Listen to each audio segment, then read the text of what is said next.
ہے. حیرت کی بات ہے، در بغل داری کتاب زندگی، ایک زندہ کتاب تیرے بغل میں رہتے ہوئے تم مردہ ہے، اس سے بڑا افسوس اور کیا ہو سکتا ہے؟ تو خوار از محجوری قرآن شدی، شکوہ سنجے گردش دوران شدی، اے چو شبنم برزمی افتندئی در بغل داری کتاب زندگی. ایک زندہ کتاب بغل میں رکھتے ہوئے آدمی اس قدر ذلیل ہو، ایسی قوم تف ہے ایسی قوم کے اوپر. اللہ فرما رہا ہے کسی مرد کے بدن میں ہم نے دو دل نہیں بنائے.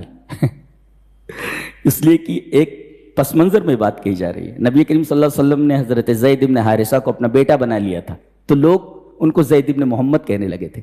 اللہ نے منع کیا، لا لا لا، وہ جن کا بیٹا ہے اس کے نام سے بلاؤ. زید بن حارثہ اس کا بیٹا ہے، اس لیے کہ ایک بیٹے کے دو باپ نہیں ہو سکتے. جیسے انسان کے بدن میں دو دل نہیں ہو سکتے، ایک ہی دل ہوتا ہے. اچھا یہاں مرد کہا گیا کیوں؟ عورت کے بدن میں دو دل ہو سکتے ہیں؟ ہاں ہوتے ہیں جی. اسی وجہ سے رجل کہا گیا ہے. کیوں؟ اس لیے کہ پیٹ میں بچہ ہوتا ہے اس کے، تو ایک دل تو عورت کا ہے اور ایک دل اس کے بچے کا ہے جی. یہ مرد کو نہیں ہوتا، لہذا رجل کہا گیا جی. سائنٹیفک ہے، سائنس ہے.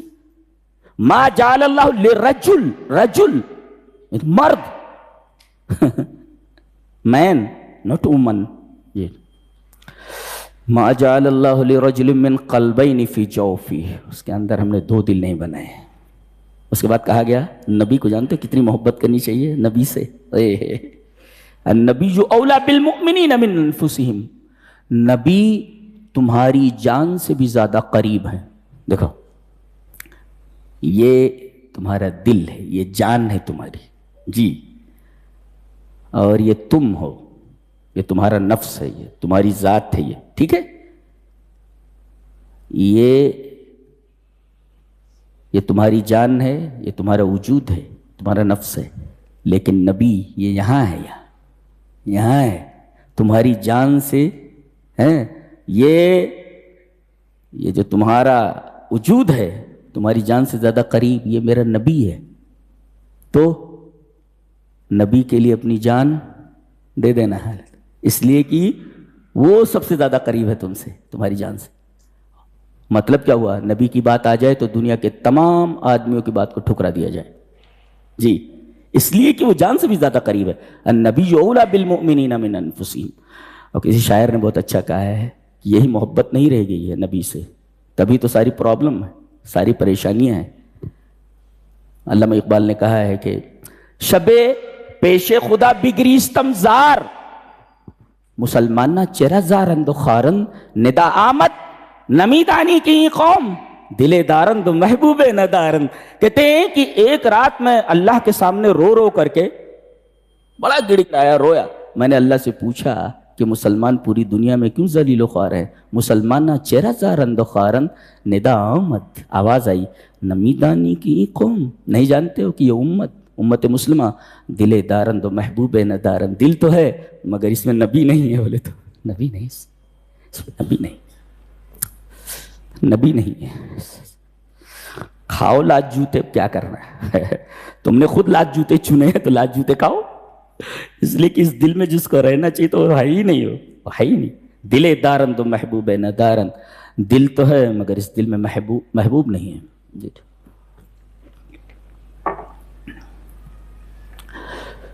شب پیش خدا بگریستم زار، مسلمانہ چہرہ زارند خارند، ندا آمد نمیدانی کی قوم، دلے دارند محبوب ندارند.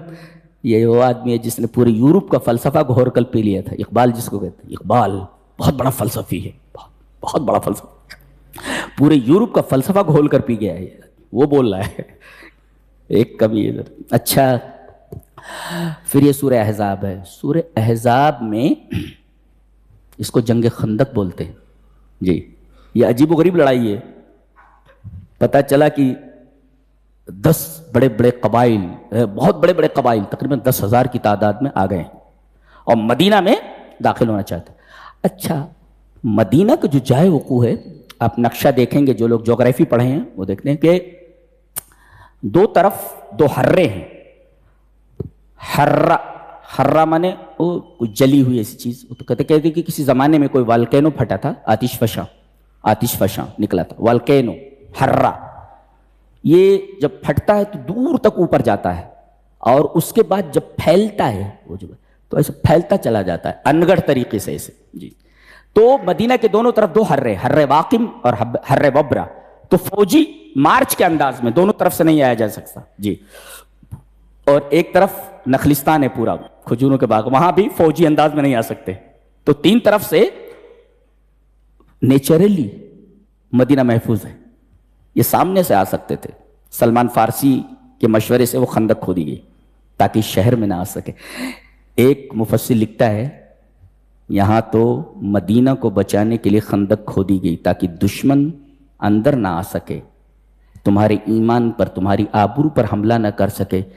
اس میں تعلیم دی گئی ہے تم کو, تم اپنے گھروں کے سامنے خندق کھود لو, اپنے ایمان کے سامنے, تاکہ تمہارے ایمان کو خراب کرنے کے لیے شیطان اندر نہ آ سکے. تم اپنے گھروں کے سامنے خندق کھود لو, تمہاری بیویوں بچوں کی آبرو کے اوپر حملہ کرنے کے لیے کوئی بدماش نہ آ سکے. جی یہ خندق کھودنا ہے. ہوتا ہے وہاں خندق کھودنے سے شہر بچ رہا ہے, اپنے گھروں کے ارد گرد خندق کھود لو, ایمان کی خندق. جی اللہ اکبر. تو یہ سورہ احزاب کی آیات ہیں, اس میں اہل بیت کا تذکرہ ہے. اہل بیت سے مراد نبی کریم صلی اللہ علیہ وسلم کے ازواج مطہرات, حقیقی اہل بیت نبی کی بیویاں ہیں, ازواج مطہرات. اور تبان اور ضمناً تمام لوگ داخل ہیں, 4 لوگ, آل عباس, آل عقیل, آل علی اور آل جعفر.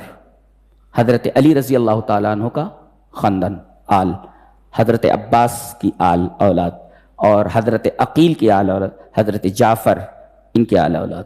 جی شہید موتا حضرت جعفر طیار. جی تو آل عباس, آل علی, آل عقیل, آل جعفر, ان 3 لوگوں کی جو اولادیں ہیں وہ سب اہل بیت ہیں. ان کے اوپر صدقہ حرام ہے. جی یہ سید ہے. ارے بہت سارے سب نقلی سید گھوم رہے ہیں بھائی, یہ سید نہیں ہے. ان کا شجر نسب اگر نبی تک حقیقت میں پہنچتا ہے تو ٹھیک ہے, وہ سید ہے. ان کے اوپر صدقہ حرام ہے. یہ 4 جو آل ہے, آل عقیل, آل جعفر, آل عباس اور آل علی, ان کے اوپر صدقہ حرام. تو جن کے اوپر صدقہ حرام ہے وہ اہل بیت ہیں, اور اصلی اہل بیت ازواج مطہر, ضمناً اور تبان شامل ہے اہل بیت. یہ 4 لوگ, 4 کے خاندان, ان کے لیے احکام دیے گئے, اور ان کے ذریعے امت کی ماؤں کو تمام احکام دیے گئے. پورا پڑھ لینا آپ. جی اس پر تفصیل سے بحث ہم کر چکے. اس میں خاص بات ہے, گھروں میں رہو. عورتوں کا اصلی مقام گھر ہے. وَلَا تَبَرَّجْنَ تَبَرُّجَ الْجَاهِلِيَّةِ الْأُولَىٰ, نکلو اگر تو نکلنے کی اجازت ہے. جی اسلام عورتوں کو قیدی بنا کر نہیں رکھنا چاہتا. جی نکلو مگر ایک شرط کے ساتھ, لا تبرجن تبرج الجاہل, تبرج نہیں ہونا چاہیے. ما معنی تبرج؟ ابداء المرأة للرجل یجب علیہا سترہا من محاسنہا, اجنبی مردوں کے اوپر جن چیزوں کا کھولنا عورت کے اوپر حرام ہے, جائز نہیں ہے, دوسرے لوگوں کے سامنے کھول دینا. That is called تبرج. تبرج بروج سے ہے, برج دور سے نظر آ جاتا, یہ مینارہ, یہ برج ہے, دور سے نظر آ جاتا مسجد ہے, تو برج اسی سے ہے. لا تبرجن, تو عورتیں اس طرح مردوں کے سامنے نہ آئیں کہ ان کے جو محاسن ہیں, ان کی جو خوبصورتی کی جگہیں ہیں, وہ اجنبی مردوں کے سامنے ہیں. زمانے جاہلیت کے اندر ایسا ہی تھا. تبرج الجاہلیت الاولیٰ, یہ جاہلیت اولیٰ کیا ہے؟ قبل مبعث رسول, رسول اللہ صلی اللہ علیہ وسلم سے پہلے اس طریقے کا تبرج موجود تھا.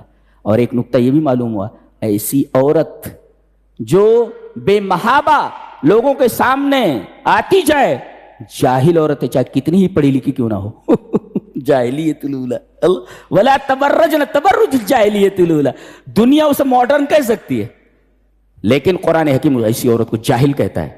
ولا تبرجن تبرج الجاہلیت الاولیٰ, اولا قبل مبعث رسول، رسول اللہ صلی اللہ علیہ وسلم کی بعثت سے پہلے جو جاہلیت تھی.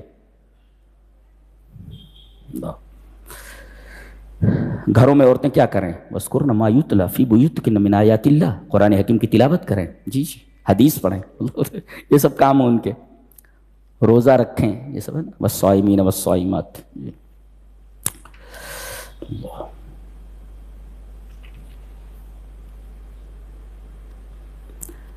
اس کے بعد سورہ سبا ہے.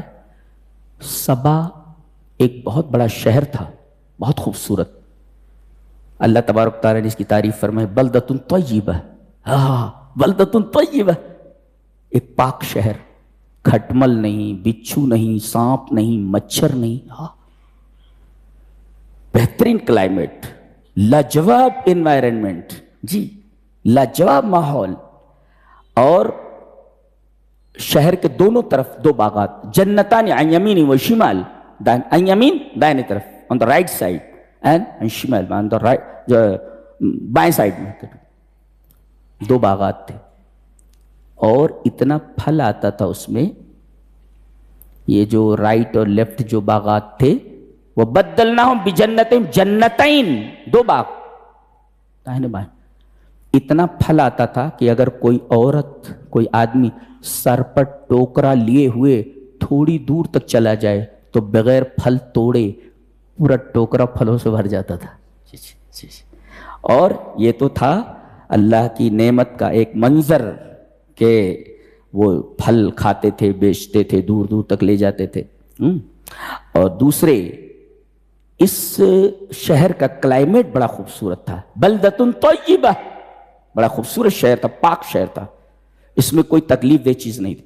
اور تیسری نعمت یہ تھی کہ باغات کو ہرا بھرا رکھنے کے لیے اور فصل کے انہانس کے لیے، اس کو بڑھانے کے لیے، اس کی ترقی کے لیے پانی ضروری ہے. تو وہاں پر ایک ڈیم تھا، جی ڈیم تھا ایک، جی. تو پہلے کیا تھا کہ پہاڑوں سے جب پانی برستا تو وادیوں میں پھیل کر کے ضائع ہو جاتا تھا. تو انہوں نے ایک بڑا ڈیم بنایا، جی سد معارب، جی معارب اس کا نام تھا، سد معارب، ڈیم معارب کا. تو پانی اب وہاں جمع ہو جاتا اور پورے سال ان لوگوں نے اس کے اندر چھوٹے بڑے ایسے بڑے بڑے ہول کر رکھے تھے، چھوٹی بڑی کھڑکیاں. تو جیسا پانی اس کا باغ متقاضی ہوتا ویسا وہ کھڑکی کھول لیتے، تھوڑا پانی تو چھوٹی کھڑکی، بڑے زیادہ پانی کی ضرورت ہو تو بڑی کھڑکی. اس طرح ان کے باغات ہمیشہ سیراب رہتے اور خوب پھل دیتے تھے. اللہ تعالیٰ کا عذاب آیا، اسی ڈیم کو توڑ دیا اس نے اسی ڈیم کو توڑ دیا اس نے جس پر پورے باغات کی زندگی کا دار و مدار تھا، اسی ڈیم کو توڑ دیا اللہ نے جب ان لوگوں نے اللہ تبارک تعالیٰ کی نعمتوں کی ناشکری کی. علماء لکھتے ہیں کہ آدمی کو جب کوئی نعمت ملے تو فوراً سجدہ شکر کرے. سجدہ شکر کے لیے وضو ہونا ضروری نہیں ہے، ڈائریکٹ سجدے میں گر جائے. جی جی اللہ کتنا خوش ہوتا ہے بندہ جو سجدے میں چلا جاتا ہے. میرے رب تو نے یہ چیز عطا کی، میں تیرا شکر ادا کرتا ہوں. یہ چیز بھی ہمارے اندر نہیں ہے. اللہ کی راہ میں کچھ مانگنا ہو، کچھ کرنا، کیا چل رہا ہے؟ بہت تنگی ترشی میں زندگی چل رہی، اور کما رہا ہے دبا کے، وہ دبا کے کما رہا ہے وہ، اور رو رہا ہے نہیں ہے کوئی کھانے کو نہیں ہوتا. ایسے تو لوگ ہیں. تو اللہ کی نعمت کی ناشکری ہے.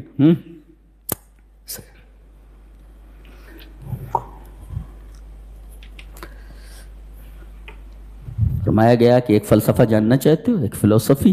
کیا فلسفی؟ یہ ہے کہ وما انفقتم من شیء، جو بھی چیز تم اللہ کی راہ میں خرچ کرو گے، جو بھی چیز، من شیء، اینی تھنگ یو وانٹ، ٹھیک ہے، وما انفقتم من شیء، جو بھی چیز اللہ کی راہ میں خرچ کرو، فہو یخلفہ، اللہ اس کا بدل عطا فرمائے. خلف کا مطلب سمجھتے؟ خلف سلف جو چلے گئے اور اس کی جگہ پر جو آئے، خلف وہی لفظ استعمال کیا گیا، فہو یخلفہ، اس کی جگہ پر. یعنی جو چلے گئے ان کی جگہ پر تم آئے ہو، یعنی جو چیز چلی گئی وہ چیز اللہ آپ کو عطا کرے گا. 1000 دیا نا، 1000 دینے والا ہے، اور اس کے بعد کہا وہ خیر الرازق، 1000 ہی نہیں دیتا، پتہ نہیں کتنے ہزار تم کو دے دے گی، خیر الرازقین ہے وہ جی، یہ مطلب اس کا یخلفو کا لفظ قابل غور ہے. اور حدیث بھی ہے یا ابن آدم، حدیث قدسی، اے ابن آدم انفق، تو خرچ کر، انفق علیک، میں تیرے اوپر خرچ کرتا ہوں، تو میرے بندوں کے اوپر خرچ کر، میری راہ میں خرچ کر، انفق علیک، میں تیرے اوپر خرچ کرتا ہوں. تو ہمارے ہاں تو فلسفہ یہ ہے کہ دینے سے کم نہیں ہوتا، جتنا دو اتنا آپ کو مل جانا، اتنا نہیں بڑھا چڑھا کر کے آپ کو دے دیا جائے گا. جی آپ کے پاس 1 کروڑ روپیہ ہے، بیوی کینسر میں مبتلا ہے، بچہ کڈنی پیشنٹ ہے، دنیا بھر کی ڈائلیسس ہو رہی، یہ ہو رہا، کیا فائدہ اسی زندگی سے؟ جی کم سے کم جو لوگ ان تمام چیزوں سے محفوظ ہیں وہ اللہ کا شکر ادا کرے کہ کم سے کم ان چیزوں سے 2 4 نہیں ہیں، بہت بڑی نعمت ہے یہ. تو وما انفقتم من شیء فهو یخلفہ وهو خیر الرازقین. سبحان اللہ، یہ فلسفہ ہے ہمارے ہاں دینے کا، دینے کا، گیو اینڈ ٹیک کا جو فلسفہ ہے بیان کیا گیا.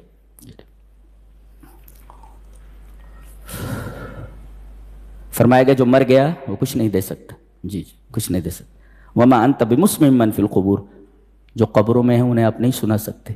لیکن عجیب و غریب فلسفہ ہے کہ مردہ جو ہے وہ بغیر واسطے کے سن لیتا ہے، لیکن اللہ کو سننے کے لیے بیچ میں واسطہ ضروری ہے. یہ دنیا کا سب سے بڑا عجوبہ ہے، یہ دنیا کا سب سے بڑا عجوبہ ہے کہ مردہ بغیر واسطے کے سن لیتا ہے، لیکن اللہ کو سننے کے لیے واسطے کی ضرورت ہے. وہ نہیں سنے گا جب تک بیچ میں واسطہ نہ. عجیب. یہ چند باتیں تھیں 21ویں اور 22ویں پارے کے تعلق سے. اللہ ہمیں نیک عمل اور اچھی سمجھ کی توفیق عطا فرمائے. وآخر دعوانا